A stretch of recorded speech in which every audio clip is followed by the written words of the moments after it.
G'day and welcome back out into the bush.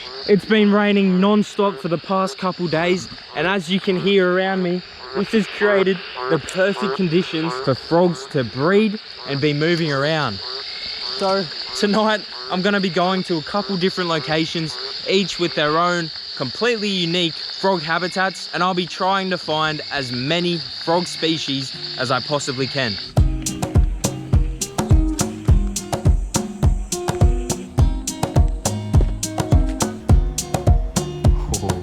We got our first frog of the night. Right in there. There it goes. That is a striped marsh frog. Probably the most common frog you get out here. And they love to spend all their time living in these still bodies of water. This little puddle here is perfect for them. Another striped marsh frog. The patterns on them are so cool. They jump across the path, and then once they hit the grass, they kind of chill out because they know how well they blend in to all the leaf litter. If I didn't see him jumping, I wouldn't even know he was there. Look at that. He just looks like another leaf. And of course, I found tons of Australia's worst invasive species, the cane toad. Whoa, he has those two big parotoid glands just on his neck there, and that's where they store all their poison that kills a whole bunch of native species. Look at that bit of a defense mechanism. I grabbed this guy and he's just starting to puff up. Stood up on his front legs, puffing out his belly there, trying to make himself look big and intimidating. Even though they're invasive, they're still pretty cool little amphibians. Alright, that's enough playing with cane toads. Let's keep looking for some native Aussie frogs.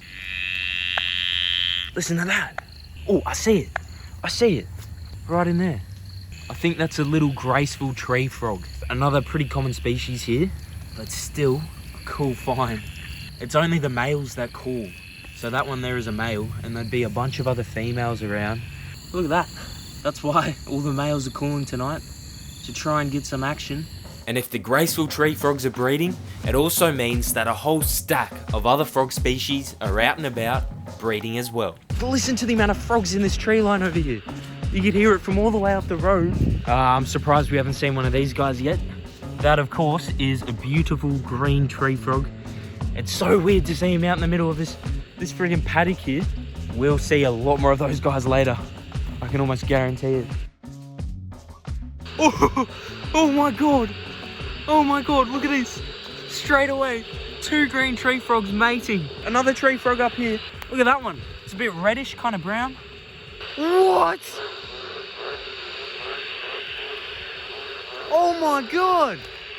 Oh my god, look at this. 1, 2, 3. 2 mating over here, 2 more mating. 4, 5. Oh, almost stood on this guy here. Little graceful tree frog. There's another one there. Another graceful tree frog here. Mate, look at this. This is crazy. There's so many frogs. Oh my god. Everywhere you look, there's frogs. Everywhere you look. And it's only now, looking back at this moment, that I've realised I was quite literally right in the middle of a massive frog orgy.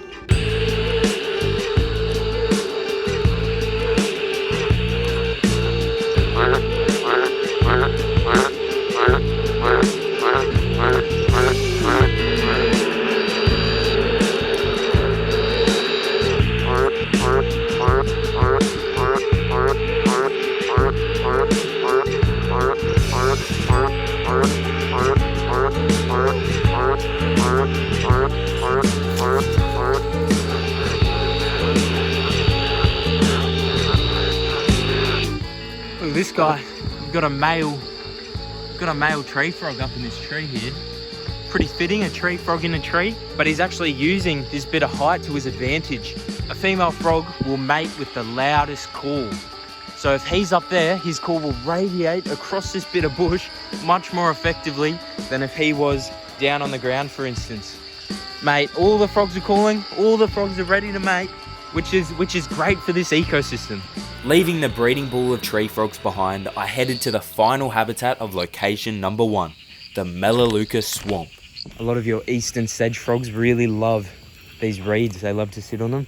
We should be onto a couple cool little frogs along here. Speaking of frogs, right there, eastern sedge frog. Going for a little bit of a trot.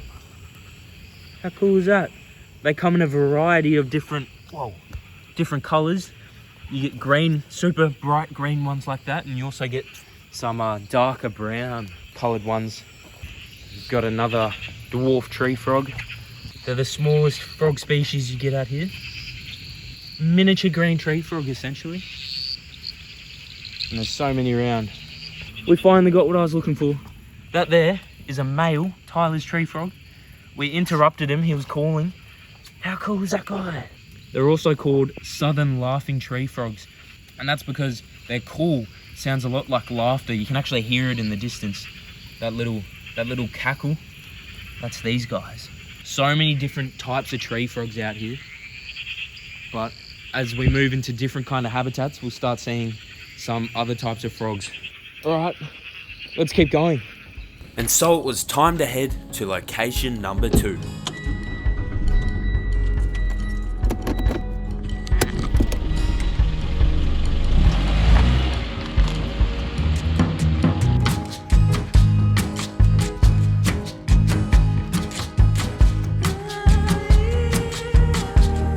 This real kind of coastal sandy ecosystem here is the perfect place to find 2 incredible looking frog species. So let's hope we find both of them tonight. And surprisingly, it only took me a couple of minutes to spot one of these frogs. Oh, here we go. This is what I was looking for tonight. A little ornate burrowing frog. How sick is that guy? Look at the patterns on him. And they're so small. They're absolutely minuscule. These guys spend their lives in burrows under the ground, which is why they get their name. And then of a night time, especially after it's been raining, on a night like tonight, they come out and look for invertebrates to eat. Far out, I love these frogs so much. And depending on where you are in Australia, the patterns on them and the colors are so variable. Catch you later, mate. Oh yes, this is the other species I was really hoping to find. That is the northern banjo frog, or as they're sometimes called, the Scarlet-sided pobblebonk, which is a pretty fitting name for such a derpy looking frog, a pobblebonk. These guys are another burrowing species of frog, and they're related to our striped marsh frogs that we saw earlier tonight. All right, well, we'll leave this guy alone. Wow, we found both of those frogs way quicker than I expected. So, let's head to habitat number 3. And for this, we have to move away from the coast and head straight up into the mountains around 1,000 meters above sea level. So let's hurry up and get there.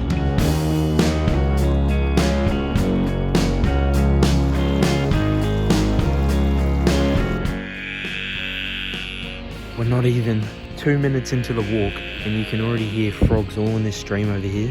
Here's our first frog at this spot. Another graceful tree frog, male calling.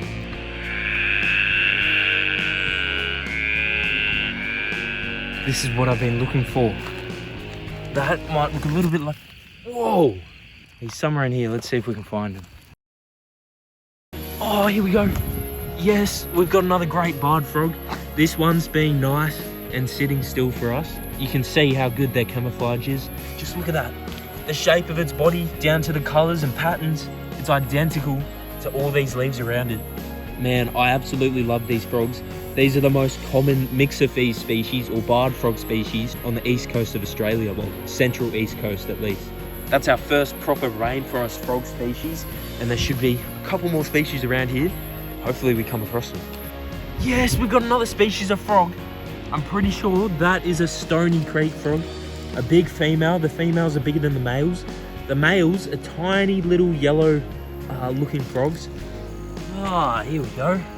We've got a male, the male counterpart to the female we saw just before. You can see the color difference. The males are so much smaller and bright yellow. And this will be our last species tonight. I think it's time we head back. Oh, and he's out of here. Sick. Well, I'd call tonight a pretty solid mission. I ended up finding 10 different species of amphibians across a variety of different habitat types. But mate, I'm only just scratching the surface of what's out there in the bush, and there are still dozens of frog species that I'm yet to find. So until next time, I'm going to be out here in the Aussie bush frog hunting. Thank you so much for watching. If you enjoyed this video, make sure to check out the time I tracked down bearded dragons in the wild.